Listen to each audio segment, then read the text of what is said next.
नमस्कार, हिमाचल समाचार में आपका स्वागत है। आज के मुख्य समाचार। मुख्यमंत्री ने कहा, प्रदेश सरकार सहकारी बैंकों को सुदृढ़ करने के लिए हर संभव सहायता करेगी प्रदान। मुख्यमंत्री ने स्वर्ण पदक विजेता हिमाचल प्रदेश बैडमिंटन टीम को दी बधाई। मुख्यमंत्री से शिमला व्यापार मंडल के प्रतिनिधि मंडल ने की भेंट। और अब समाचार विस्तार से।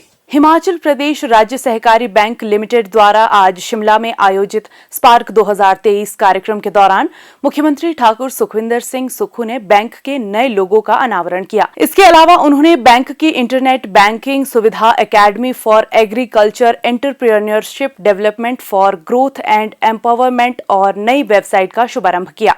कार्यक्रम के दौरान मुख्यमंत्री ने बैंक का विजन डॉक्यूमेंट भी जारी किया। उन्होंने बैंक के सर्वश्रेष्ठ प्रदर्शन करने वाले शाखा कार्यालयों को पुरस्कार भी प्रदान किए। मुख्यमंत्री ने भविष्य की चुनौतियों के लिए HPSCB द्वारा तैयार रहने की आवश्यकता पर बल देते हुए कहा कि राज्य सरकार सहकारी बैंकों को हर संभव सहायता प्रदान कर सुदृढ़ करेगी। उन्होंने आश्वासन दिया कि सहकारी बैंकों को भूमि खरीदने के लिए प्राथमिकता के आधार पर हिमाचल प्रदेश मुजारियत एवं भू सुधार अधिनियम 1972 की धारा 118 के तहत अनुमतियां दी जाएंगी। हमने अपने जीवन में अनुभव के अनुसार ये कह सकते हैं कि 90% हिमाचल की जनता गांव में निवास करती है। और गांव की समस्याएं क्या है, गांव की आर्थिकी कैसे मजबूत हो, ये बजट इस दिशा की ओर इंगित करता है।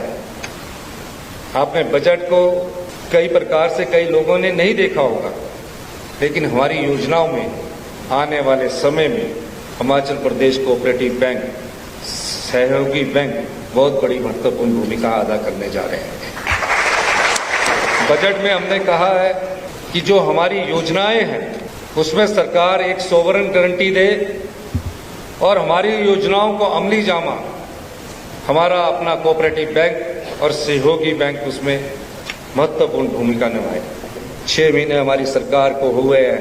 मैं कहना चाहता हूं कि 4 साल में हम अपनी अर्थव्यवस्था को पटड़ी पर लाएंगे और 10 साल में हिमाचल प्रदेश हिंदुस्तान का सबसे समृद्धशाली और अमीर राज्य होगा। हमारी सोच इस दिशा में आगे। और जो आपका बैंक है, हिमाचल प्रदेश कोऑपरेटिव बैंक जो है, वो उसमें महत्वपूर्ण भूमिका निभाएगा। हमें लेटेस्ट टेक्नोलॉजी के साथ बैंकों को लैस करना पड़ेगा। हमें डिजिटल में आज हिंदुस्तान पूरे वर्ल्ड में नंबर 1 स्थान पर बना हुआ है। डिजिटल में जब हम इतने ज्यादा आगे बढ़ चुके हैं, आपको उस एडवांस टेक्नोलॉजी के साथ आगे बढ़ना पड़ेगा। AI का इस्तेमाल करना पड़ेगा और 5G टेक्नोलॉजी के साथ अपने बैंक को जो हमारे प्राइवेट बैंक है, उन चुनौतियों के लिए आपको तैयार करना पड़ेगा। उसके लिए सरकार आपके साथ कंधे से कंधा मिलाकर आपको बहुत ज्यादा हमारी सरकार आने वाले समय में परिवर्तन के दौर से विभाग भी गुजर रहे हैं, ई-गवर्नेंस की तरफ बढ़ रहे हैं। हिम परिवार एक आधार की तरह हम हिमाचल के लोगों के लिए एक यूनिक ID लेकर आ रहे हैं। उसकी काम चल रहा है। जुलाई में हमने उन्हें टारगेट दिया है। आप देखेंगे हिमाचल, जिसको पिछड़ा हुआ प्रदेश कहा जाता था, भविष्य में ये हिंदुस्तान की राह का सबसे अग्रणी प्रदेश होगा। हमारी सरकार इस दिशा में काम कर रही है। ठाकुर सुखविंदर सिंह सुक्खू ने कहा कि राज्य सरकार निर्धन परिवार के छात्रों को उच्च शिक्षा के लिए 20 लाख रुपए तक का ऋण 1% ब्याज की दर से उपलब्ध करवाने की योजना बना रही है, ताकि संसाधनों के अभाव में कोई भी शिक्षा से वंचित न रहे। इसके साथ ही भविष्य में टैक्सी संचालकों को ई-टैक्सी चलाने के लिए परमिट जारी किए जाएंगे। राज्य सरकार ई-टैक्सी, ई-बस और ई-ट्रक की खरीद पर 50% अनुदान देगी। राज्य सरकार 250 किलोवाट से 2 मेगावाट तक की सौर ऊर्जा परियोजनाओं की स्थापना के लिए 40% वित्तीय सहायता प्रदान करेगी और उत्पादित बिजली हिमाचल प्रदेश विद्युत बोर्ड लिमिटेड द्वारा खरीदी जाएगी।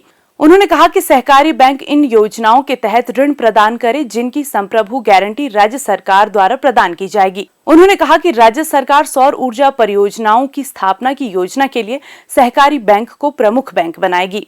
मुख्यमंत्री ने कहा कि हिमाचल प्रदेश अपने अधिकारों के लिए मजबूती से संघर्ष करेगा। उन्होंने कहा कि राज्य में 12,000 मेगावाट बिजली का उत्पादन हो रहा है, लेकिन हिमाचल प्रदेश को राज्य के हिस्से के रूप में केवल 12% बिजली मिल रही है, जो राज्य के लोगों के साथ अन्याय है। पे बैक अवधि पूरी कर चुकी जल विद्युत परियोजनाओं में रॉयल्टी बढ़ाने का मामला केंद्र सरकार के समक्ष उठाया गया है। निश्चित अवधि समाप्त होने के बाद केंद्रीय सार्वजनिक क्षेत्र उपक्रमों द्वारा बनाई गई पनबिजली परियोजनाएं हिमाचल को वापस मिलनी चाहिए। शानन परियोजना को वापस लेने के लिए बातचीत हो चुकी है और वर्तमान राज्य सरकार हिमाचल प्रदेश के हितों की लड़ाई लड़ने को तैयार है। उन्होंने कहा कि जल उपकर हिमाचल का अधिकार है और हम इसे लेकर रहेंगे। मुख्यमंत्री ने कहा कि राज्य सरकार नवाचार सोच के साथ आगे बढ़ रही है और मंत्रिमंडल की पहली बैठक में राज्य सरकार ने कर्मचारियों के लिए पुरानी पेंशन योजना लागू की है। सरकार ने पहला वादा पूरा किया है और सभी वायदे चरणबद्ध तरीके से पूरे किए जाएंगे। HPSCB के अध्यक्ष श्री देवेंद्र श्याम ने बैंक की ओर से ठाकुर सुखविंदर सिंह सुक्खू को मुख्यमंत्री राहत कोष के लिए 2 करोड़ रुपए का चेक भेंट किया। मुख्यमंत्री ठाकुर सुखविंदर सिंह सुक्खू ने ग्वालियर में school games federation of India द्वारा आयोजित 66वीं राष्ट्रीय स्कूल खेलों में हिमाचल प्रदेश बैडमिंटन टीम बाल को स्वर्ण पदक जीतने पर बधाई देते हुए कहा कि चरित्र निर्माण में खेलों की अहम भूमिका होती है। उन्होंने टीम की कड़ी मेहनत और समर्पण की सराहना की, जिसने कर्नाटक को 2-0 से हराकर स्वर्ण पदक प्राप्त किया। उन्होंने कहा कि राज्य सरकार विद्यार्थियों के सर्वांगीण विकास के लिए बेहतर शिक्षा सुविधाएं प्रदान करने के साथ सह पाठ्यक्रम गतिविधियों का आयोजन भी सुनिश्चित कर रही है। मुख्यमंत्री ठाकुर सुखविंदर सिंह सुक्खू से गत सायं ओक ओवर में शिमला व्यापार मंडल का प्रतिनिधिमंडल विधायक श्री हरीश जनार्था की अध्यक्षता में मिला। प्रतिनिधि मंडल ने हिमाचल प्रदेश होर्डिंग और प्रॉफिटेरिंग प्रिवेंशन आदेश 1977, HP कमोडिटी प्राइस मार्किंग और डिस्प्ले ऑर्डर 1977 तथा HP ट्रेड आर्टिकल लाइसेंसिंग और कंट्रोल आदेश 1981 को हटाने की मांग की। मुख्यमंत्री ठाकुर सुखविंदर सिंह सुक्खू ने व्यापार मंडल को उचित कार्यवाही का आश्वासन दिया।